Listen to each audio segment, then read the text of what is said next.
Oke, bismillahirrahmanirrahim. Assalamualaikum warahmatullahi wabarakatuh. Waalaikumsalam warahmatullahi wabarakatuh. Oke, kami dari mahasiswa IAIN Kendari dari Prodi Manajemen Dakwah Fakultas Usuluddin dan Dakwah. Oke, sebelumnya perkenalkan, nama saya Walwatir Hashim Nur. Di sebelah kiri saya, Nama saya Hafiz Abdillah. sebelah kanan saya, Nama saya Aminullah. dan yang terakhir. Nama saya Linda Efisa Pinala. Oke, baik. Di sini kami akan melaksanakan salah satu tugas yang diberikan oleh dosen kami, yaitu tugas akhir dari mata kuliah bahasa Indonesia, yaitu mewawancarai salah satu tokoh. Ya, di sini kami telah mendapatkan narasumber kami, itu salah satu tokoh pendidikan yang berada di Desa Konda ini. Oke, selanjutnya mari kita ke sesi selanjutnya untuk melakukan wawancara. Assalamualaikum warahmatullahi wabarakatuh. Waalaikumsalam warahmatullahi wabarakatuh. Oke, jadi sebelumnya perkenalkan, kami dari mahasiswa Institut Agama Islam Negeri Kendari dari Prodi Manajemen Dakwah Fakultas Usuluddin dan Dakwah. Jadi kami mempunyai tugas akhir dari salah satu dosen kami, yaitu mewawancarai salah satu tokoh. Ya, jadi di sini kami telah kehadiran salah satu tokoh pendidikan, yaitu Bapak Sarpun sebagai beliau ini sebagai tokoh pendidikan. Ya, jadi langsung saja, Pak. Dengar-dengar ini Bapak sudah mendirikan TPA ya, Pak? Iya. Pertanyaan saya, apa sih alasan Bapak mendirikan TPA ini? Baik. Begini ya. Jadi latar belakang saya mendirikan TPA atau katakanlah dunia pendidikan ya. Iya. Yang pertama didasari dengan Rasulullah mengatakan bahwa baliku ani baliku ayah. Iya. Ya kan? Jadi sampaikanlah olehmu walaupun satu ayat. Iya. Dan juga ada 3 hal ya di dalam Al-Quran.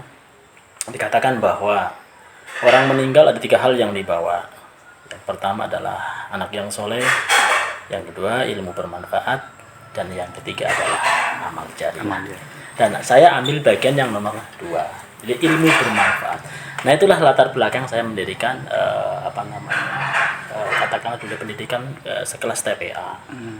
Karena apa? Kita melihat di tengah-tengah masyarakat hari ini, khususnya memang generasi hari ini kan faktanya memang besar. Iya. Ya. Generasi remaja ini luar biasa. Lihat di luaran sana ya, generasi banyak tawuran, generasi mabuk-mabukan, generasi narkoba ya, terkena narkoba.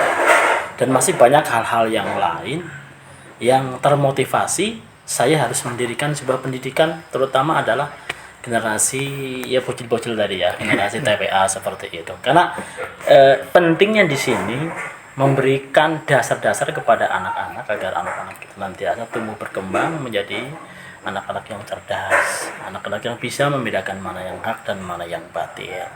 Kita bisa bayangkan ya, kalau nggak ada dunia pendidikan, itu tentu fakta-fakta yang terjadi, apalagi generasi muda itu kan semua ada di pundaknya. Iya. Ya kan?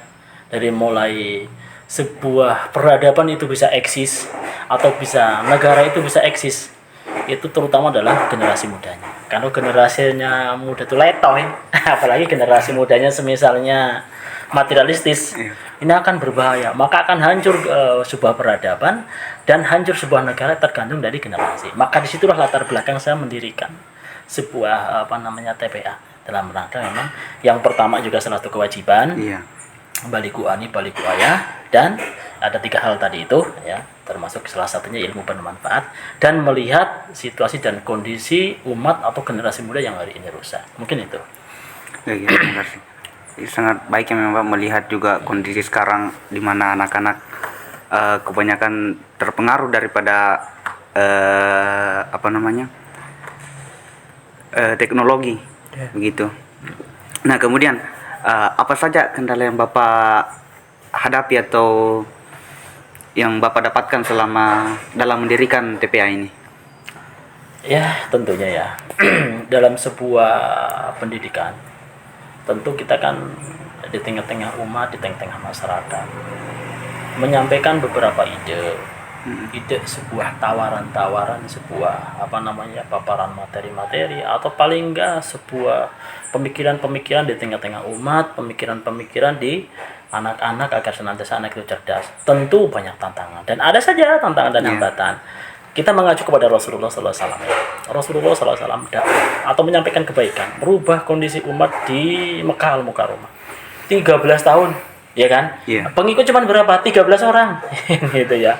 Nah, ini memang ya, tantangan dan hambatan dalam sebuah dunia pendidikan tentu ada. Tentu luar biasa dan ada ya. Tapi itu tidak dijadikan sebuah tatkala menjadi sebuah ada tantangan dan hambatan, itu tidak serta-merta menyalahkan orang yang semisalnya nggak suka sama saya, nggak seneng sama saya. Cuman saya mengingat kata-kata Rasulullah tatkala Rasulullah SAW dicaci orang, dibenci orang, itu justru menyalahkan diri kita. Kurang apa? Jadi saya harus bagaimana lagi supaya orang itu nggak benci, kan gitu. Jadi tantangan dan hambatan itu pasti ada dalam dunia pendidikan. Karena apa? Ada yang suka dan ada yang tidak. Karena kita merubah kondisi itu pasti ada yang suka dan ada yang tidak. Nah, tabiatnya kalau orang yang tidak suka pasti akan menentang, pasti akan menjelek-menjelekan. Tapi bagi orang yang suka pasti akan pro, seperti itu sudah wajar. Baik mungkin dalam kalangan masyarakat maupun di lingkungan perkotaan selalu sama. Namanya dunia pendidikan seperti itu ya. Mungkin itu ya.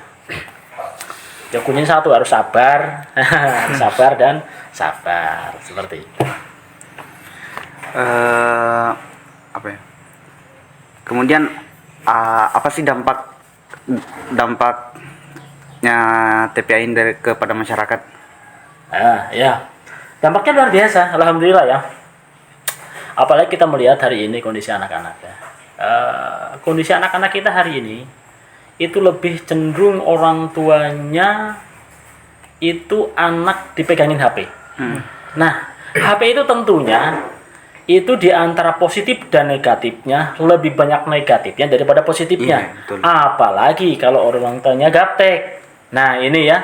Maka kalau lihat positifnya luar biasa. Ya.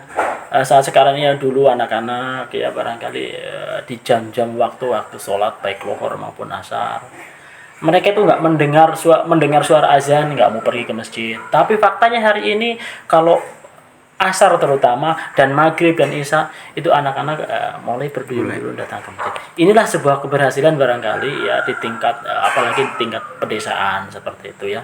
Ini sebuah keberhasilan tentang sebuah pendidikan. Nah, kalau misalnya kalau yang tua-tua itu sih ya saya anggap itu kan sudah generasi yang memang pada dan sudah sepuh ya. Yang saya pikirkan dan saya bidik adalah generasi yang muda tadi itu. Kalau ini tercerahkan, kalau ini bagus, insya Allah ke depan ini ya sebagaimana ada pepatah Jawa mengatakan gemah ripa Allah jenami toto tentram seperti itu. Kita akan gapai kehidupan yang lebih baik akan kita gapai. Kenapa? Dari mulai sejak dini anak-anak itu dilandasi dengan keimanan, dilandasi dengan pendidikan. Nah, kalau perubahan insya Allah ya alhamdulillah banyaklah seperti itu. Berarti sangat berdampak ya dengan adanya TPA ini dan kepada masyarakat di sini. Ya alhamdulillah banyak dampaknya seperti itu. Ini kan kalau di TPA itu mungkin anak-anak itu karakternya pasti berbeda-beda ya Pak. Ya, bagaimana Bapak menghadapi sikap anak-anak yang begitu? Begini ya. Jadi sebuah pengasuh baik mungkin barangkali ya guru atau mungkin dosen ya. Karena di situ tuh tentu kita yang akan hadapi 1001 macam. Iya. Anak-anak yang punya karakteristik yang berbeda-beda. Disinilah pentingnya kita sebagai barangkali pengasuh atau guru atau dosen punya kepribadian ganda. Ya kan? Punya kepribadian ganda supaya bagaimana cara yang pertama tanamkan anak-anak itu suka dulu sama kita.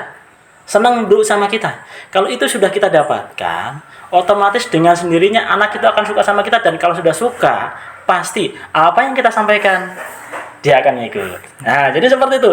Jadi yang perlu dicatat punya kepribadian ganda. Karena yang otomatis saya di rumah punya anak 4. Nah, kalau di musola punya anak sampai 50 misalnya. Ini kan punya karakteristik yang berbeda-beda. Dari sinilah pentingnya saya punya kesabaran ya, punya ketekunan ulet di situ, dan itulah saya katakan punya kepribadian ganda seperti itu. Kepribadian artinya apa? Yang satu nakal, oh ternyata anak ini nggak bisa dikerasin. Oh, anak ini tipenya harus dipukul misalnya. Oh, anak ini tipenya harus diomongin saja dia nurut. Ya, ini saya katakan bahwa kita punya kepribadian ganda dalam hal itu, ya. Mungkin itu, ya.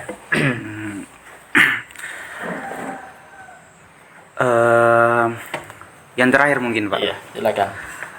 Apa sih harapan Bapak untuk kedepannya kepada TPA ini? Ya, itu yang saya bilang tadi. Jadi harapan saya, ya mungkin harapan semua orang lah ya. Kita menginginkan bahwa generasi pendidikan itu sangat penting sekali. Kenapa? Bahwa maju mundurnya sebuah peradaban, ya baik peradaban apa saja, atau maju mundurnya sebuah negara, itu tergantung dari pendidikan generasi itu sendiri.